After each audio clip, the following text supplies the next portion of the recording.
because everything I was gonna say was gonna be taken out of context. Look at me for an example. I left someone at the age where my friends and family were finding people that they wanted to marry. Guys, the world still looks at me like I'm stupid for marrying someone from India.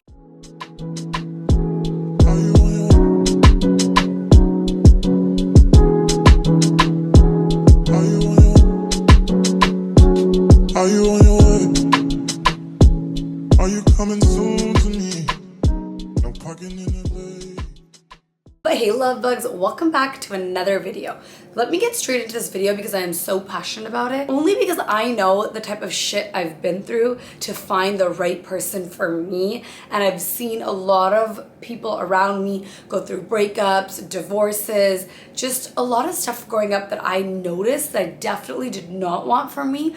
But it really took me some terrible relationships and some people that mistreated me for me to realize how to find the right person. Before we get straight into it, I just want to say, if you guys don't follow me on socials, definitely go check out my TikTok and Instagram and Snapchat, because those are the three main social media apps that I use to kind of update you guys on what's going on. And the reason it took me a little bit longer to start filming these divine discussions was because my year had been so crazy, and just raising my daughter on my own without my husband has taken a lot more time from me. Because I was doing it all by myself with the help of my mom, of course, it's a little different even when your mom helps you because it's still not your partner. It took a little bit of a toll on me, so I did take a few trips this year as well. Right now I am in India, so if you guys haven't seen the TikTok vlogs, go check them out. I have been going crazy on TikTok, and I just kind of wanted to show you guys a little bit more behind the scenes. So let's get into this video. It took me a lot of time and a few failed relationships to really understand how to figure out who the right person is for myself. If you follow me on any of my socials, and you guys have been kind of following me for a while, then you'll definitely know a little bit of my relationship stories and some relationships that I've been through. Sorry guys, I had ordered a cold coffee. You guys, if you come to India, you have to try a cold coffee. It's basically all sugar with some coffee and milk, but sometimes ice cream too, but it's so delicious, and I just couldn't help myself because I love sipping on something when I make these videos to just get myself in the mood. Back to what I was saying, I've been through a few toxic relationships. I'm 28 years old now. Oh my god, I just turned 29, guys. Last week I turned 29. But I'm 29 years old now, and I have been through my fair share of toxic relationships. And one thing I can definitely say is, it didn't really show me what I wanted, but it definitely showed me what I did not want in my husband. And I feel like it's more important to know what we don't want so we can really see what we desire. I was honestly stuck on this thing where I was like, who really is the person that's meant for me, and how do I figure it out? Like, that was very hard for me to figure out, and I thought I should make this video because I bet a lot of people struggle to really know how do you figure out who the right person is for you. We all have different needs and wants, and you have to really get to know yourself, and sometimes you have to go through some relationships to figure out what you really want and need. One thing that we can all collectively agree on is that the person that's right for you should make your life a little better, a little easier, and a little more happier. So how did I figure out if my husband was the right person for me? As some of you guys must know, I am married, and I finally found the right person for me, and we have started our little family, and we have our little happily ever after. Other than my little sponsorship immigration stuff that we have to wait for, we are pretty happy and content with the way life is and the way that we have built this family. The one thing that I feel like every woman should realize, and even men should realize, is that the person that you are going to spend your whole life with will impact your overall health. Mental, physical, spiritual, everything depends on the person you're spending every breath with. I've broken this video down into 5 signs to help you figure out exactly who the right person is for you. Sign number 1, emotional depth and understanding. This is so important because you have to be able to emotionally understand your partner and vice versa. With an emotional depth, there is so much that comes with it, like being able to process emotions effectively, solving through conflicts together, empathizing with someone's emotions, and at the end of the day, this all ties in how in tune your partner is with their own emotions. Main thing is, your partner needs to be able to recognize, process, and connect with emotions. And that goes for your emotions and their own emotions. Let's say you and your partner had an argument or a fight, and you haven't spoken all day, you've been kind of tiptoeing around each other, ignoring each other, and then nighttime rolls around. You both haven't really spoken about it, and you're still mad at one another. Do you or your partner go to sleep while knowing that the other partner is upset? That is a big telltale sign that the person that you are sleeping next to doesn't really care that you're upset, and they don't care that your emotions are affected at all. And if your partner does that, where you're upset and they just go to sleep without really caring or even like trying to make it better, you will feel neglected. And when we feel neglected, we feel slightly out of alignment because we as humans, we need to be shown that we are cared for. And then when you feel neglected, you all of a sudden start feeling angry towards your partner because you're like, you don't care. And that manifests into your daily life. And then all of a sudden you are holding resentment. You want to feel like this person cares. And if your partner does this daily or pretty often, where they just go to sleep while you're upset, definitely watch my video that I've made a few months ago on if he goes to sleep upset. That video will help you understand how to kind of process that and how to communicate with your partner and figure out a way that might work for both of you. Anyway, the point is, the right person for you will not be able to go to sleep knowing that they ever hurt someone that they love so deeply. It's impossible. I do not believe when people tell me that no, he was tired, that no, he had a really early morning, that no, like whatever excuse it is, it does not matter. When someone you love is upset, you give a crap. And period. One thing in my life that I am so scared of is the day I lose my mom. And I am so terrified of that day because I know that's the day I'm going to be so upset, so broken, and I don't know how I'll get back up. And I remember when I was figuring out who the right person will be for me, I remember thinking that when that day comes around, I need someone who will help me eat, who will put me to sleep, who will take care of me because I know I won't be able to take care of me, who will take care of our family, who will just hold it down for me and still be there for me to talk to. Ask yourself, can your partner be there for you when you hit rock bottom? Is this somebody who's actually gonna take care of you? Or is this someone that's manipulating you all the time, that's making you feel crappy all the time? Or is this somebody who will actually hold you down? As you start thinking about the type of person that you want for yourself, also think about what kind of person do you want to be for your partner? Because the truth is, you must also be at the same level as the person you're trying to manifest. If you're someone who doesn't really care about people, who, you know, isn't as loving, who isn't emotionally mature yet, so you're down here and you're still learning, and the person you want is all the way up here, you have to actually become that person first and be on the same level for in order for you to manifest that person. And that brings us to sign number 2, mutual growth. I know we all have a different way that we look at life, but the way I look at life, I think I've always kind of looked at life like that at a very young age, is that we are here to learn. Life is kind of like a school. I think the reason that God put us on this planet is because there's all these shitty situations that we have to go through that we actually at that time think that this is the end of the world and that, you know, there's nothing better than this, and, you know, like you kind of lose hope on your way when these shitty situations come up. But really it's because God wanted you to learn something from that situation and guide you the right way on the path that you're actually supposed to be on. So we continuously keep learning these lessons, but sometimes they don't feel like lessons, especially when we're going through them. It feels like it's the end of the world. It feels like it's like the worst thing that could ever happen, and you feel so drained and hopeless, kind of like it's the end of the tunnel.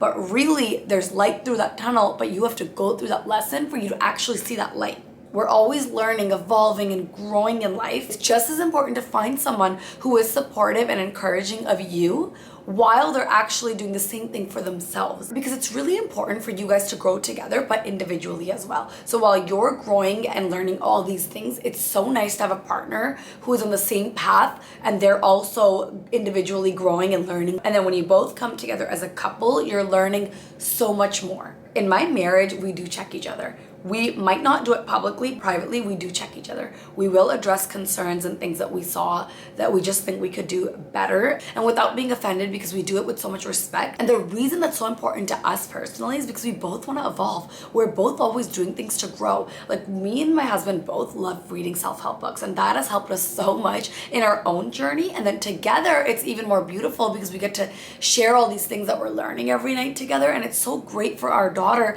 to see that my mom and dad do this, so she can also look at us and start and understand these things at such a young age that we did not get to do or have. My husband was not a reader. Like, he was just not somebody who would ever pick up a book and read. But one day I ordered him a few books. Well, it's kind of for me too, but like The Secret, Subtle Art of Not Giving a Fuck, like all these like just really easy reads, but also something that helps.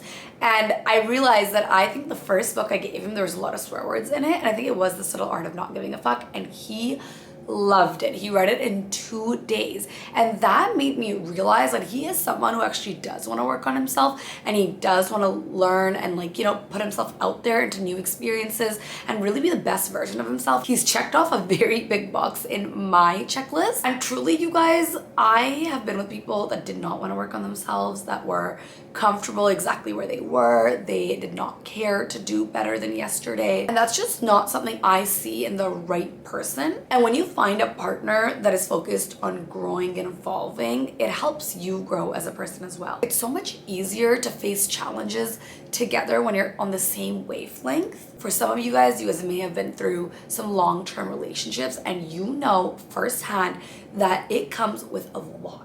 And when you get married, a lot more comes with it. Then you add children to the factor, and that can make it even more difficult to go through things and learn things, because the more you add, the more your plate grows and the more you have to worry about, and it gets harder and harder. Like, that's just the truth. Definitely worth it, but difficult at times. That being said, know that life will throw so much at you. And if you are not with the right person, it makes it nearly impossible to live a peaceful life and be happy. Sign number 3, shared core values. Core values form the foundation of how we approach life and build the future together. The right person also must believe in the same values as you, especially the important ones, such as honesty, respect for themselves and others, kindness. I've met a lot of people that thought my values were silly. Like, even romantic interests, let alone friendships. People thought that the way I lived my life and the way that I believed in certain values, they thought it was funny. They thought it was weird. From the jump, I knew I could not have people like that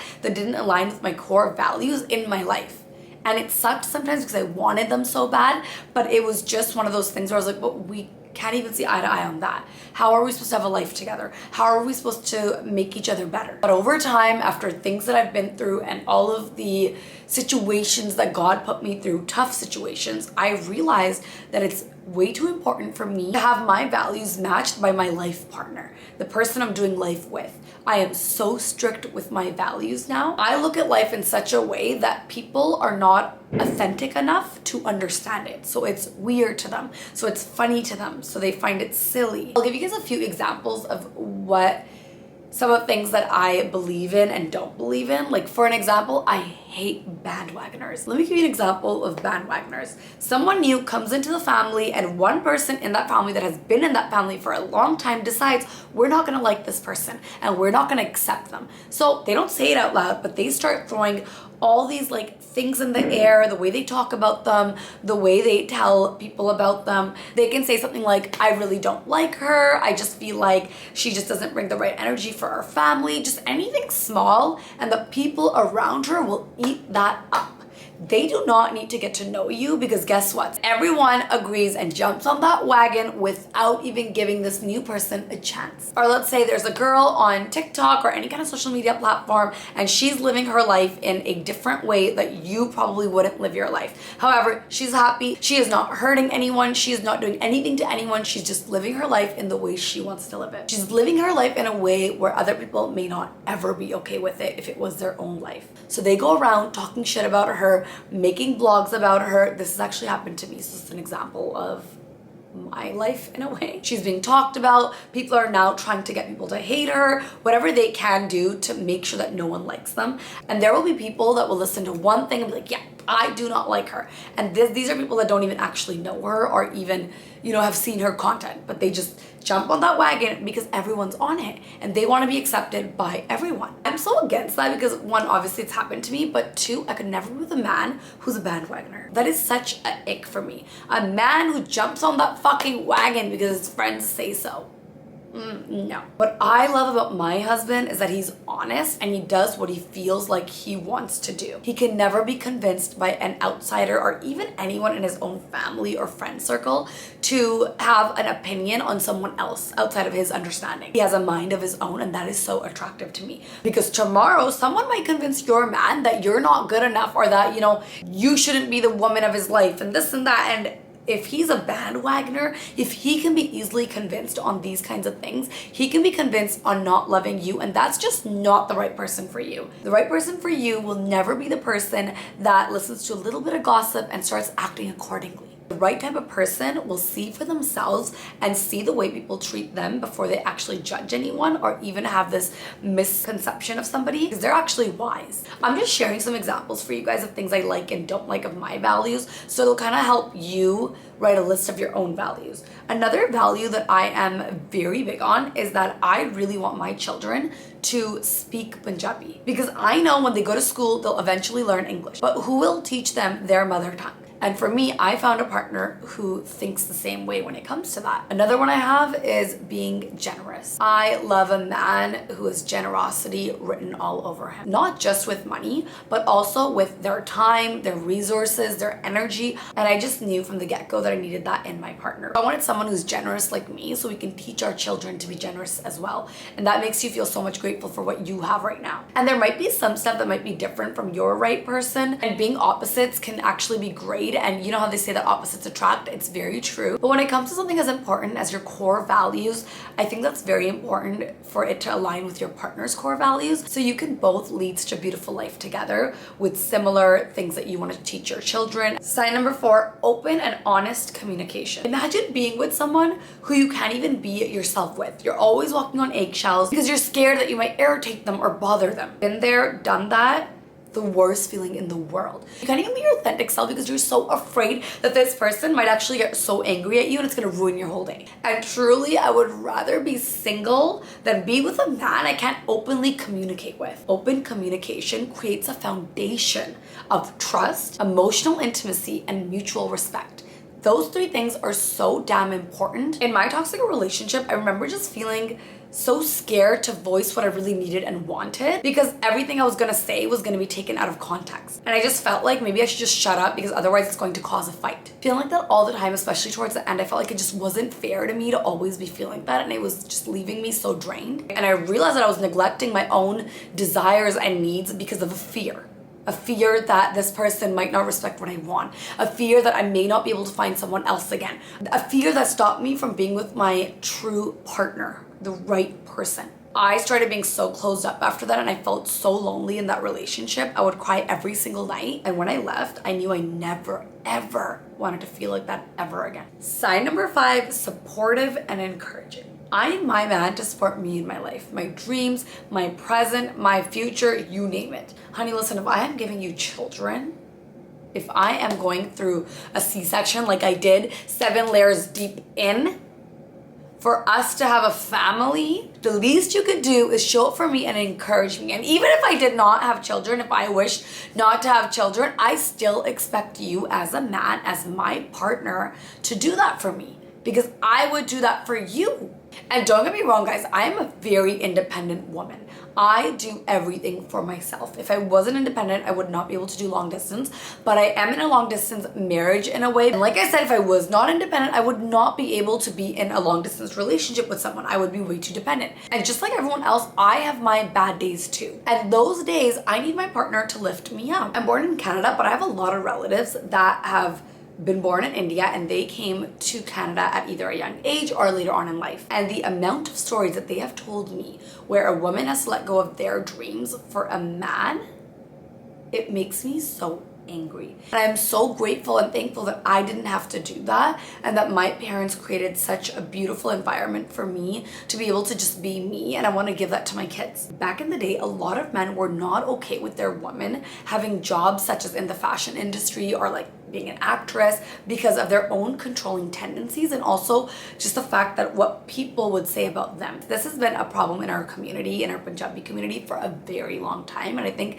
it happens in a lot of other cultures as well. Knowing that you have your partner's back and vice versa, it creates a safe emotional space for both of the partners, and it makes you feel like that you can do anything that you put your mind to it because you have such a supportive partner. Being with someone like that, it boosts your self-esteem up. I know growing up that we've all had certain insecurities, and we had, things that we didn't feel so great about. And of course, we still have our moments where we just don't feel great about ourselves. But when you're married or dating someone who encourages you, it's so much easier to step into that confident version of you. And not to mention the environment that this creates for your relationship. And our environment is what changes our mood and our behaviors. Every day we get a choice, and that goes for the people that you want to surround yourself with as well. It's your choice who you want to stay around. It's your choice who you want around you to empower you to become that person. If you're in something toxic, please stop thinking to yourself that, oh my God, I'm running out of time. I'm at that age where I'm supposed to be settling down. Who the hell really cares? You are never behind in your life, sis, because you are the only person that you should be comparing yourself to. So behind who? And that's why you have to remember to do what's best for you. And what's best for you when it comes to relationships is being with the right person. There are way too many people in the world, billions of people in this world. So you do not need to sacrifice into being with someone who doesn't even make you feel that great, who is actually draining you, who isn't even like making you a better person, who just sucks the life out of you. Look at me for an example. I left someone at the age where my friends and family were finding people that they wanted to marry. And just to find someone who truly supports me and makes me feel better as a person. Guys, the world still looks at me like I'm stupid for marrying someone from India. They could not be any more wrong. I've dated people from Canada and USA, and honestly, I realized that it really doesn't matter where you're from. It depends on the way that you have been raised, the type of person that you are. It depends on how they make you feel, how they treat you, how they elevate you, and really ask yourself, is this person elevating you? Probably not. So stop thinking about these little things and people are gonna make fun of me if I marry someone from India. Like, who the hell really cares? Are these people living your life? No. And that's our video today, you guys. I really hope that this helps you narrow down the man that you need for yourself and kind of helps you not rush, because you really don't need to rush. This is your life. Take your time, and everything happens in divine timing. Always remember that. Till next week, love bugs. I love you guys. Have a wonderful week.